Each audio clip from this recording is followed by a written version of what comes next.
Hello everyone, welcome again to Spinistry Live on the road.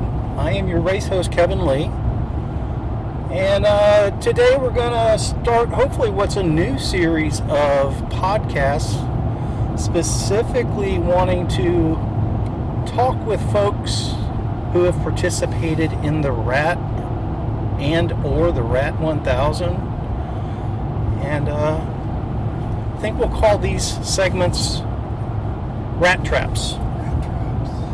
And joining us today is maybe in a way, the uncle of the rat. I think he's got more rat miles and more rat experience than anyone, but we'll qualify that during our discussions just to make sure I'm remembering correctly. It's Mr. Rich Waldschmidt.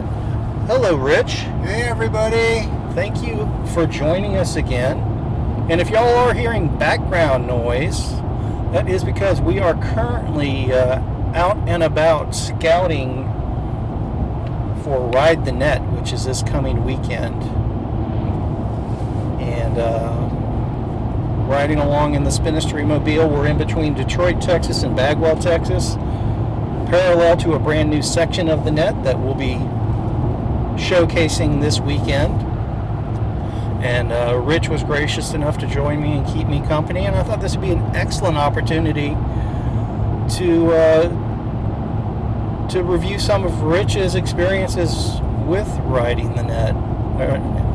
Riding the RAT. And hey, riding the NETT is part of riding the RAT. Yes, it has been. Exactly. Do you by chance recall how the RAT kind of came about in its first iteration, how that route was put together? Oh, well, I didn't put it together. You put it together. I Right. remember riding it, though. Yeah, you were there for year one, correct? I was there in 2014 on my aluminum road bike with 32 mil cyclocross tires on it. Yes, sir. And did you make it all the way across the great state of Texas on that I setup? made it all the way across. That was 2014. Made it all the way across. Of course, I had to take a few liberties along the way because we had some pretty bad conditions. But, yep, made it to the end. Okay. And we'll talk about those conditions shortly. And just to kind of fill folks in, so when we first rolled out the RAT, it wasn't the RAT 1000 the first year. It was RAT 870 or Right something. around, yeah, a little less than 900. Yeah. One of the main things we wanted to do was showcase the Northeast Texas Trail, the NETT. We also wanted to showcase the Caprock Canyons trailways and really encourage people involved in the state of Texas and in the area that had access to rail-banked bicycle and hiking trails. We wanted to showcase that people would use them. The reality is both trails are underutilized and, quite frankly, underserviced. They are hard to depend upon for formal events. So over the years, we've evolved the RAT itself to not be dependent on those. The first year, we wanted to showcase those rail trails. It's since evolved away from that, just basically for a dependability of route perspective. We wanted to lay out a permanent route that we knew would be accessible year-round. So, enough backstory. Let's talk to our special guest, Rich Waldschmidt. So, you just mentioned that year one, 2014, you did the RAT on a road bike with cyclocross tires. Yes, I did. Okay. I still have that bicycle. Excellent. Would you recommend people do the RAT on a road bike with cyclocross tires? No, it was the wrong tool for the job. I do prefer riding it on my Fargo now. It's a much more pleasant experience Okay. than that bicycle. And so you did this year's RAT, the 2019 edition, I did. It was excellent. and I assume that means that you did that version on the Fargo. Is that correct? On the Fargo. Yep. On the Fargo. Yeah. The full 1,000-mile route. Full Every inch of it. No deviation. It was beautiful. Would you think that the current 1,000-mile route, if you had to, Would it have been doable on your road bike with the 32 cyclocross tires? Oh, yeah, sure. Okay. I could have done it. One of the biggest questions people have about the Rat is, what's the perfect bike? Well, that's a good point. So in 2009, I rode it on, as I said, a road bike and had to take some liberties with the route. If you recall, David rode it on his 26er hardtail the whole way. And so I think he kind of had the two extremes of bicycles there. In a nutshell, how would you describe the advantages of the Fargo layout over your road bike with 32 layout? Well, for one thing, it had 2.2-inch tires. Okay. That was a huge difference. And that Fargo is just such a super comfortable bicycle to ride. It's just the most comfortable bike I have. Now that it has a well broken in Brooks saddle, it's just super comfortable, very compliant, and a lot more sure-footed on some of the sketchier terrain that we come across. And I can carry a lot more shit on the bicycle with the frame bags that I have on it. Now, bring up a good point. There's lots of different ways to roll the Rat as far as overnighting and things like that. What's your preferred camping or overnighting setup? So we've done it all different ways. If you remember, in 2009, the first year. 14. I'm sorry, 14. The first year. That was the year that you offered provisioning and carried gear for us from place to place to place, and we camped out. So we had, the first year you carried our gear for us, and that allowed us to bring way too much shit, and it was too heavy to carry even from your truck to the campsite. But it was a lot of fun. It was actually a ton of fun because there were people in camp every night, and you could all recount how the hell you made it through that sandy pitch before the campground or whatever it was. So that was a blast. The next year, in 15, I carried all my gear on my bike, and we camped a few places, but what I kind of discovered was there was a pretty strong siren call to stop in a motel every couple of nights just to launder your kit and maybe take a shower and things like that. So I didn't use the camping gear every single night. So subsequently, I have abandoned my gear and now plan on staying in a motel every night. And that's what I've done last year and 2 years before when I completed the route. And that's just, it's perfect because the sections that are, there's good towns with good motels about every 100 miles, 125. So there's really no need to carry anything other than layers of foul weather clothes and all the stuff you need to keep your bike rolling. So how many times have you completed the Rat at this point? Okay, so I have participated all 6 years, but I only completed it every 4 times.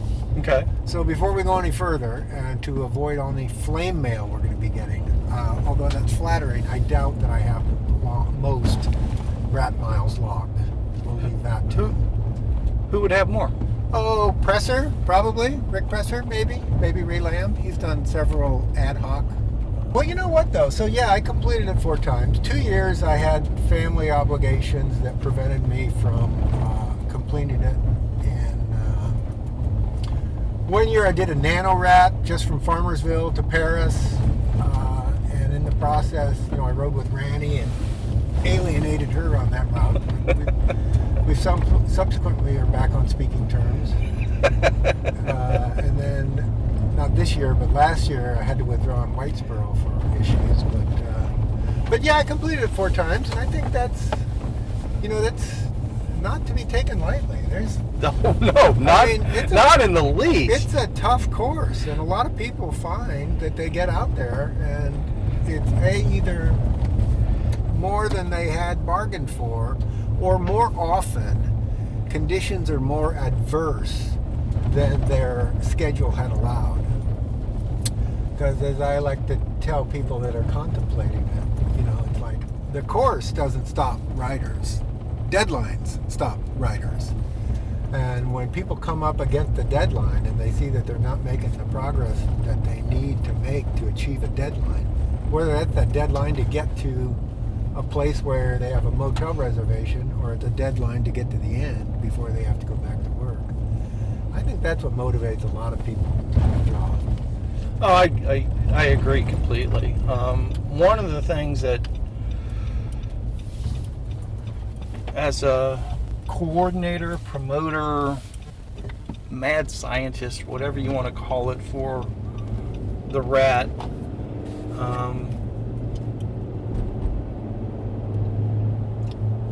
one of my biggest frustrations is people that have a very specific idea of what their rat experience is supposed to look like. And once it starts to deviate from that for whatever reason, it can be weather, it can be an unexpected mechanical, it could be family obligations, whatever. People get off their mental plan and start to have frustrations. Yeah. And then that starts, there's no doubt that physicality is a large part of being able to complete the rat, but I really think the majority of it is a mental thing. It is, and it's a hard course. It's a really hard. It is course. hard. And don't forget, from Texarkana, Arkansas to Tucumcari, New Mexico, is about 600 miles to drive your car. Right. Our bicycle route is 1,000 miles. Right. And as much fun as it is to have, little Easter eggs thrown in on a weekend mountain bike trip, there's Easter eggs all over the place on this 1,000-mile journey. So there's some hard ground to cover. As I also like to say, there's like 1,000 reasons not to finish the course, and each of those reasons is 1 mile long. So it's tough. I like that. I like that a lot. 1,000 reasons to not finish the rat. Yeah. And I think Lynn Ballard is responsible for about 32 of those reasons on those nasty red roads out in Hall County. Red roads are my personal favorite section of the rat. Have you ever ridden it on a bicycle? No, Just I have not. No, you I haven't. not. Oh, okay. Unfortunately, that is on my to-do list. That'd be fun to do it in this truck. Yeah. It was even more enjoyable in Lynn's truck. I bet.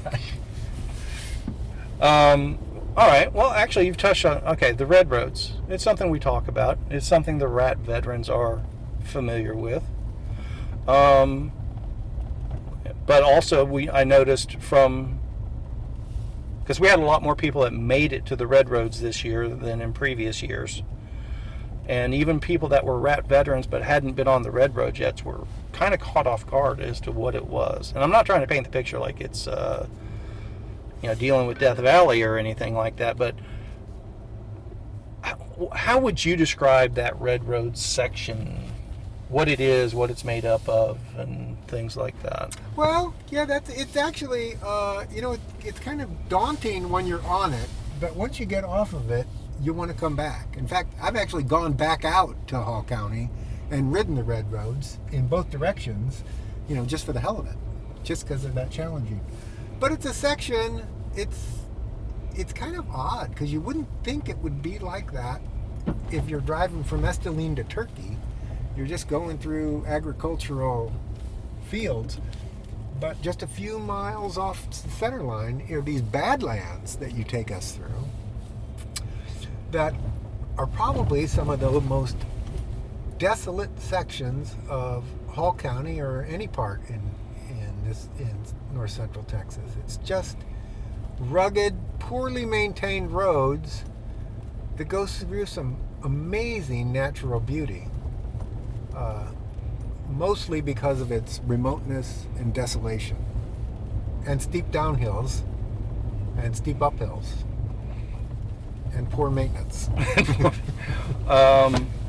Would you consider it dangerous?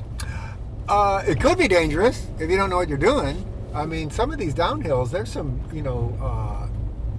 longitudinal washouts in them that you could slip your bicycle into that crack and go over the top, and you'd be there for a long time before somebody came to pick you out. But no, if you ride within your limits, it's not dangerous. It may take you a while to get through, so you gotta make sure you have plenty of time. I am really digging this section of road here. Yeah, it's pretty nice. And just to reset, we are, while we're chatting here, scouting the lollipop on the east end of the Ride the NETT. A couple of roads I've never been on before, but I'm pretty sure anyone that joins us, assuming this lollipop works like I think it will, I think people are going to really enjoy this section. Yeah, this is a pretty nice little pathway. Now, going back to the red roads, Yeah. that almost looks like a rail bank there.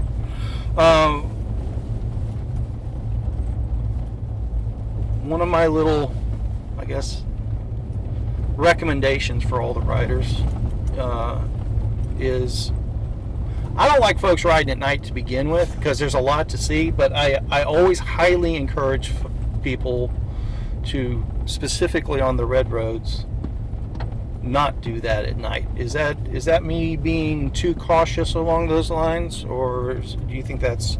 Oh no, that's interesting you say that, because I was going to mention that. Hats off to anybody that has completed it at night.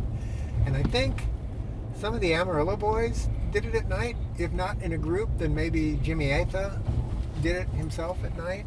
And I think maybe, well, this year Kevin went over it at night, I believe. Believe so. I don't know how they do it. Well, he went over it at night on a single-speed bicycle, so I don't know how he accomplished it with that. So, Yeah. I wouldn't do it. It looks too dangerous. Of course, I wouldn't do this either. But that's okay. We found a mud puddle, Okay. and it had a deep hole in it. Yeah, it did. We'll show that part on the video. And now it's ruined for riding a bicycle through there. Just don't go through my ruts on that one. Yeah, that was tough. Yeah, I'm very convinced that we don't want to be doing Fulbright bottoms now. Yeah, I think you're right.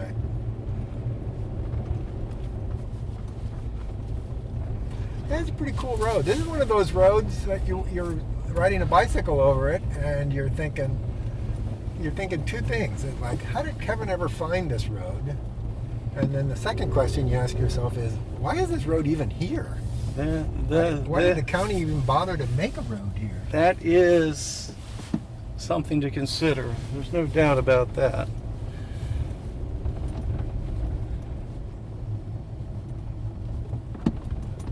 And I'm actually being super cautious. And look at this stuff to the left. Well, we're lucky we're as dry. It's as dry as it It's is. dry as we, yeah. If it was wetter than this, it would be It would be difficult very to difficult. walk a bicycle over it. No, it's perfectly fine right now, Yeah, but this will be great. doesn't mean that we're not going to come across a section up here that isn't perfectly fine. And I've already been stuck scouting this route once on a different section. That was the Fulbright bottoms that we were just talking about that we're definitely going around. That looks kind of high in the center, doesn't it? That does look a little high in the center. You gonna go around this way? No, that's too soft. We want to do the ruts Really? or not do it at all. That's what I'm going to check on right now. Here, you hold this All right. and talk to people. I'm going to go look at that real quick. Is the video feed on? Yes, it is. So they can see you fall down in that mud? Yeah. All right. So, I guess Kevin's a little bit nervous about this section of the road. Doesn't look that bad to me. I think we probably ought to just plow through it.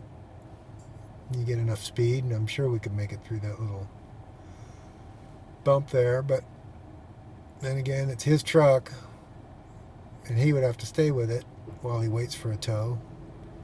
I just walk back out to the highway, hitch a lift. So, to each his own. Anyway, yeah, the ruts are dry, but there's some pretty high stuff in between.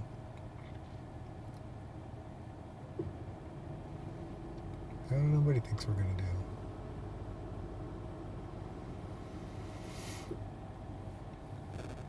do. Okay. Referee's coming back to the truck. We'll see what the ruling on the field is. Uh-oh. I think he's either going to the back of the truck to get the traction pads out, or he's looking to see how we're going to back up and get out of this narrow dirt road.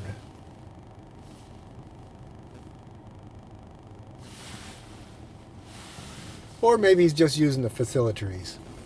Hard to say. Anyway, this looks pretty cool though. So far, this has been quite a nice little route for our Ride the NETT, the lollipop edition of it. If you saw the overview of the route Kevin's got laid out, we start out in Paris and do a long handle along the net, and then do this lollipop loop up here on the east. And those of us that are doing the longer route will do a similar lollipop on the west side of the net. What did you decide? What's the ruling on the field? Uh-oh, we're going into 4WD. Low. 4 low, just to be safe. Could we just, is the oil pan going to be able to scrape off those high points? That's a darn good question. I'm going to try to fade left up there where you can see the other track and hopefully straddle that a little bit. All right. Let's see. Doesn't look that tall. Better safe than sorry, sort of thing. No, I agree. Yeah. I tell you. But they go through to scout these routes for us so we can have a nice afternoon on our bicycles. Piece of cake. Better safe than sorry. Like I said, I got burnt. That was no big deal. No, that was nothing. I was more concerned about clearance than anything. You know, I'll have a harder time riding my bicycle in those deep ruts and staying inside them without falling over. We're pretty happy with the new Spinistry mobile so far. To be perfectly honest with you. Yeah. This year I learned on the ruts that are on the rat that aero bars and ruts don't mix. Aero bars and ruts don't mix. That is quite understandable. I was riding into Vernon actually, and that was just a brutal day, if you recall. Strong wind out of the north, taking us up to Harold, where we resupplied. Then a beautiful tailwind down Hereford Penns Road, and then back into the wind coming into Vernon. It was the one night that I didn't get to the end before sunset, so I'm riding into the dark on the unrocked road south of Vernon. And, you know, I'm down in the aero bars, and there's a deep rut in the road. When it was mud, now it's hard as all get out. And man, my front wheel caught that the wrong way, and I had no control of directional control, and so I spilled and tore up my knee for the third time that week. You were a bloody mess. Oh, that was bad. Yeah, it was pretty bad. And it took a long time to heal. But it's fun, right? It was fun. And what my wife told me, she goes, well, you probably shouldn't have used the water from that stock pond to rinse the wound. That might have been... Where are we going? That way. Okay. That looks rideable. It's totally rideable. That's beautiful. This is pretty awesome. A child could do it. This is fantastic.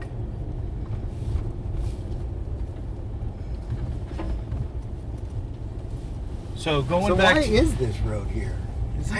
For us to have fun on bicycles. I guess so. Is it? It's amazing. Is it a county road or is it just a forest company road? It's a county road. Okay. It's a county road.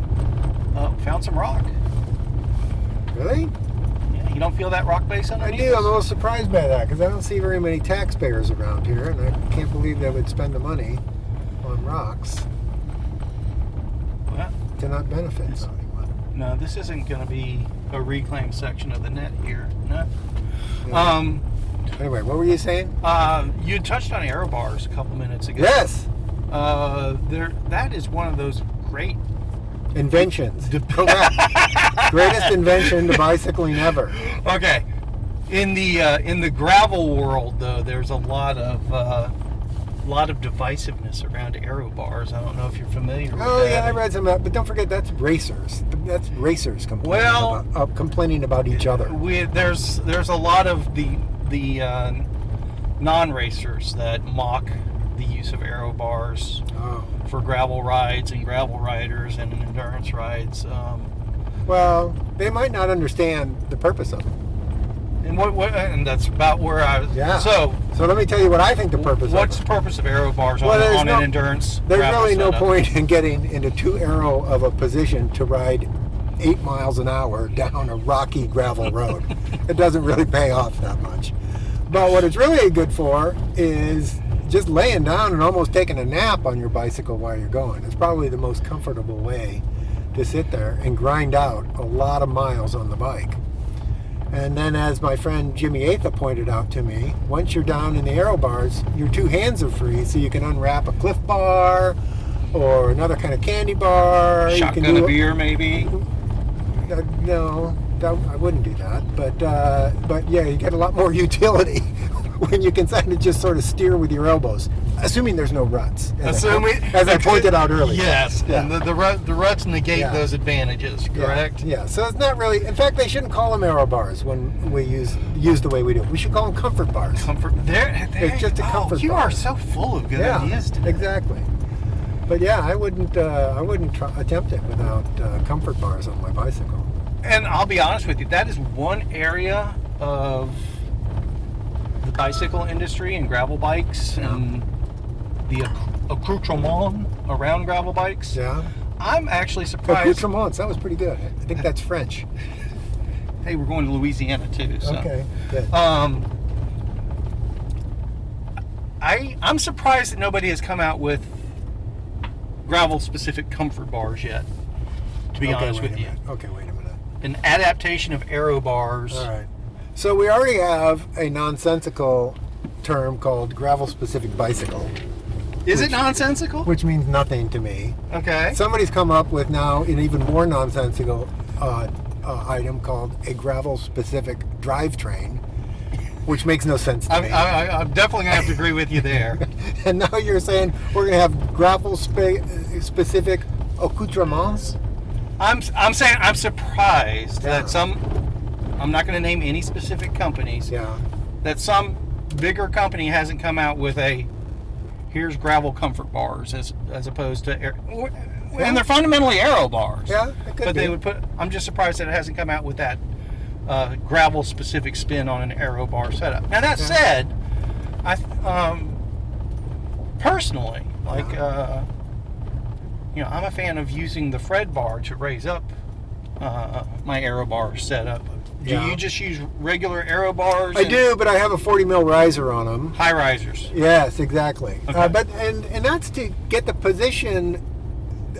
A secondary benefit of that is to have a little bit more relaxed position.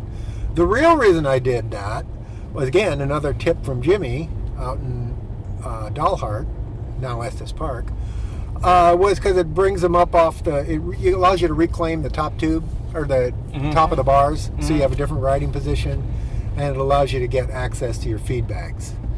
Whereas if they're clamped down on the bars, A, it's too aggressive for me, and B, then you can't put your hands down on the bars. Sometimes you can't get to the feed bags.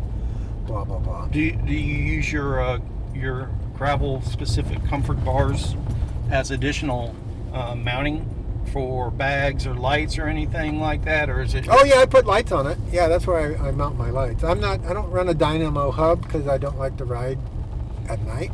So I just have a few stick lights, and I stick them up on the bars to light the way.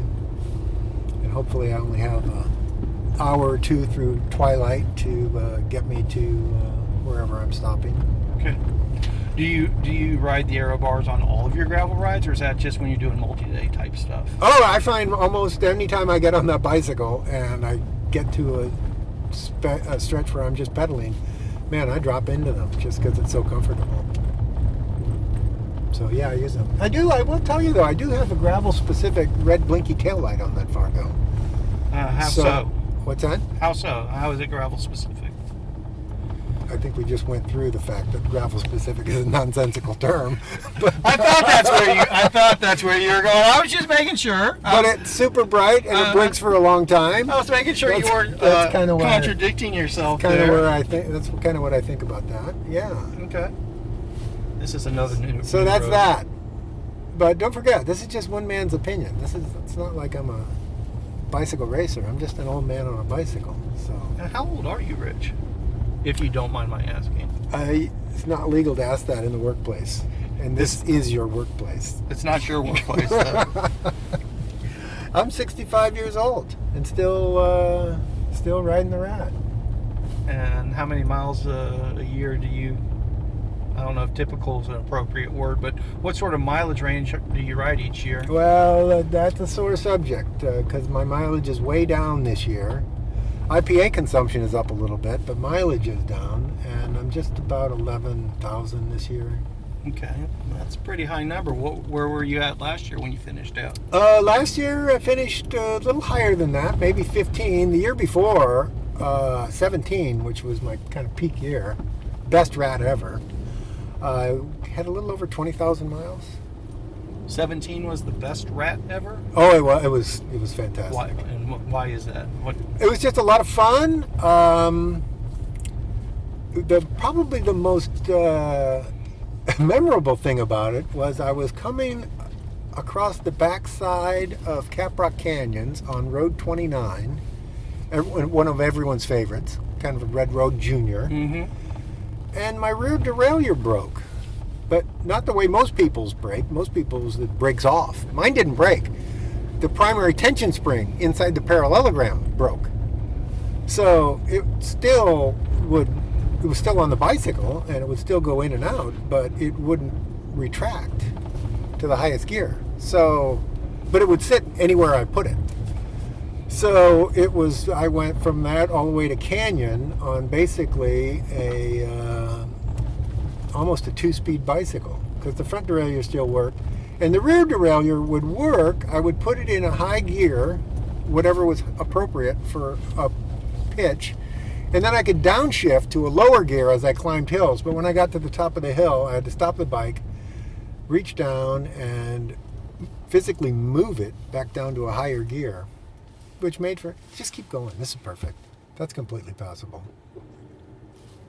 Yeah, come on. Famous last words. What? Doesn't this have 4-wheel drive? It does have 4-wheel drive. Let me just make sure how firm that is underneath all that. Okay. All right. That's what happens when you have a new truck. They want to baby it the whole way. Anyway, let me finish telling the story because it was actually pretty memorable. So this bicycle, it would downshift like crazy, but then I would have to stop and put it down into a higher gear. I actually tied a cord on the outside of the rear derailleur and I tried to reach back and pull it out so that it would shift to higher gears, but I didn't really find that worked.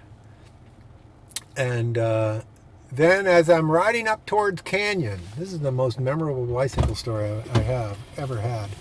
I'm riding in towards Canyon and I see two riders approaching me coming south, and they roll up on me and they say, "Hey, follow us."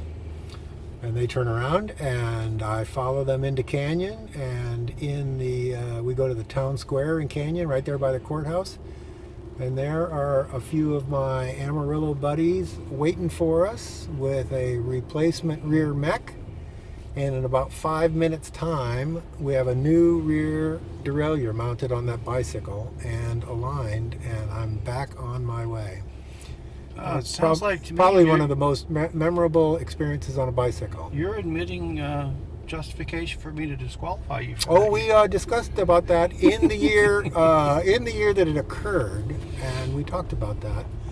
And the Amarillo, the High Plains, that doesn't look good. The High Plains contingent considered that to be neutral support because they do it for anybody. They do it for anybody. That's right. All right. Now this doesn't look good, however.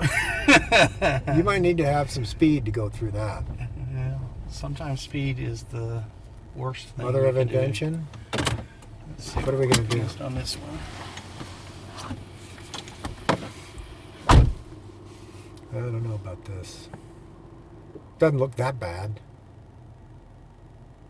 We're going to ride a bicycle through it. Well, what he needs to do, he needs to figure out how deep those ruts are and how much water's in it. So he's going to need to go over and step off of that into the water and see how far up his leg it goes. Or he's going to try. He's thinking about it. I guess he decided it's not that deep. I think we're going to go through it. After that issue he had down at Fulbright, he's got friends now in the area that he can call, guys with tow straps that'll pull him out. So I think he's going to probably be a little bit reckless. So let's see what the ruling on the field is. If you're nervous about it, I can take the wheel. I'm good. Okay. Appreciate that. How deep is the water? Not deep. Oh, that's good. Of course, I didn't step through every bit of it. Well, there was a little dainty test of it. It was what looked like it should be the deepest part. It's all of that was pretty darn firm. Yeah. Have no. Wouldn't a little more speed help us get through right this? You know, through momentum. here. An object in motion tends to stay in motion. Remember that? Newton's law? And we're staying We're in right motion, through. aren't we? Okay, good job. All right. Yeah, that was plenty firm, so that's not going to be any problem on a bicycle. No, we can carry a bicycle over that, You can ride, by Saturday you'll be able to ride right through that middle section. probably. Now that I know how firm it is, I might ride just through the water. I mean, you could do that as well. Yeah. I guarantee you Fulbright bottoms are not that firm, though. Yeah. I Based can upon assure prior you of that. experience. You ever stop to admire that display of lawn art on the rat route south to Avery? Every single time. That is pretty cool. And you do realize that's all there for us, right? I thought it was. Well, I say for us. It started for them to show off for the rat riders going by, but then it just became it's catering to the cyclists and anybody that's doing the backwoods stuff in the area. Wow. So, and it's just gotten bigger and bigger each. And I think there's 2 or 3 houses along It there looks that like it, yeah. are doing stuff now. But there's a lot of stuff. Yeah, it's really cool. Put a lot of effort into it. Really cool. I'm a big fan of that Avery area in general. Those folks They have really go above certainly- and beyond. They have gone above and beyond for us. That's right. Yeah, it really started out austere. I remember the first rat in 14, we rolled in there, and they just had, a cooler with some water and some Gatorade and Some fried pies. and they had some food to eat. But subsequently, they've always scheduled their yearly fish fry to be on the day that we roll through. So that makes riding the rat extra fun. So what about this next evolution of the rat? The Ruta Suave? La Ruta Suave. The Ruta Suave. The smooth route. Smooth route, meaning Well, it's going to be paved.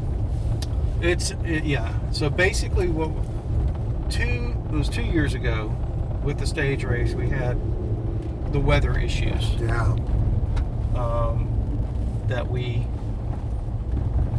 had to do some route modifications to try to keep the stage racers on close to schedule. We did end up with 1 0 day because of mud. Yep. But that was also a day that allowed me to play with the maps and come up with some mostly paved go-around routes for what knew were going to be additional muddy sections. So we basically ended up with maybe 35 to 45% of the rat laid out, same overnight destinations, but with pavement go-arounds. Out of necessity for that year. And this past year for the rat, we had a group that did their own paved version of the rat, but their goal was for as long as practical, and they had a different endpoint that they were shooting for. Where were they? They were going to Lubbock. Lubbock. Well, actually, they were going to Texaco, which was the state line, but then ultimately they were going back to Lubbock because that's where their transportation Prior was. to veering off towards Lubbock, they they wanted to do the same overnight destinations as the regular rat stage race.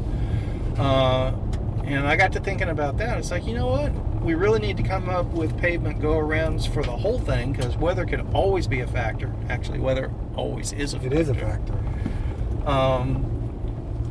And for any particular stage to have a paved version already laid out will allow us just to always stay on schedule. Unless it's like, something biblical, Right. So that way stage racers never have to go off schedule no matter what the weather is. But it's like, you know what? There's going to be people that want to just ride that paved version anyway. Right. And it's, hey, if we can get some extra folks that show up for the paved version, and our stage racers and our folks that want the semi-supported, or even the ITT riders that just want to stay on that stage schedule, that gives us the opportunity to have a nice big group for the traveling circus just to show up in the same town together each night for the whole week. Going back to what you were talking about earlier, that year one traveling circus thing we had going, that definitely was a good time. That was fun.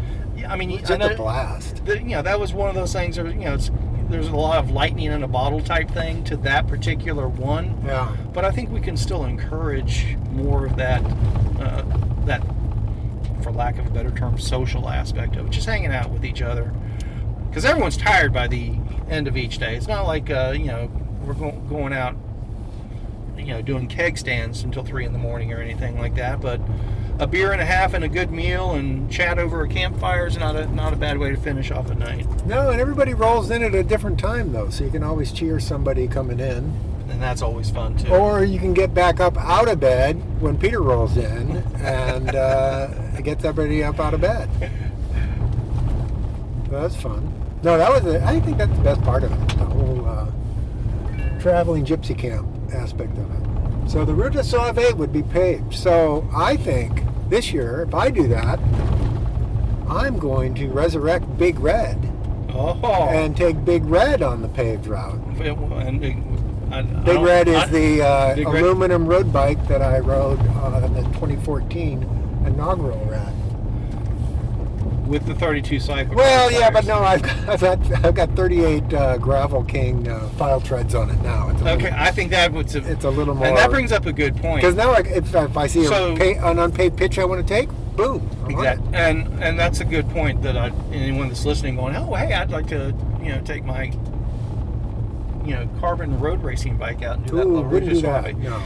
The La Route de Sauve is paved, but I wouldn't consider it glass smooth. You're still going to want an adventure bike setup of some sort. And who knows, you may, even if you're intending to do the whole paved thing, you may find a spot or a day and say, let me try the gravel on this day for a bit. Give yourself the flexibility to do anything you may come across. Right.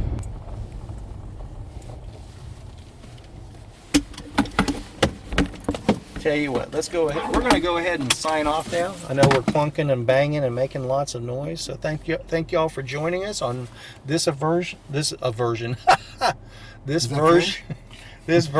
of Spinistry Live Rat Trap Edition.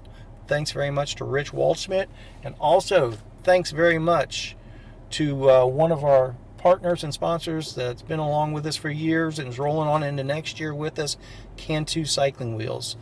Check out what John and Benny have to offer. They've got really cool stuff. Good night, all.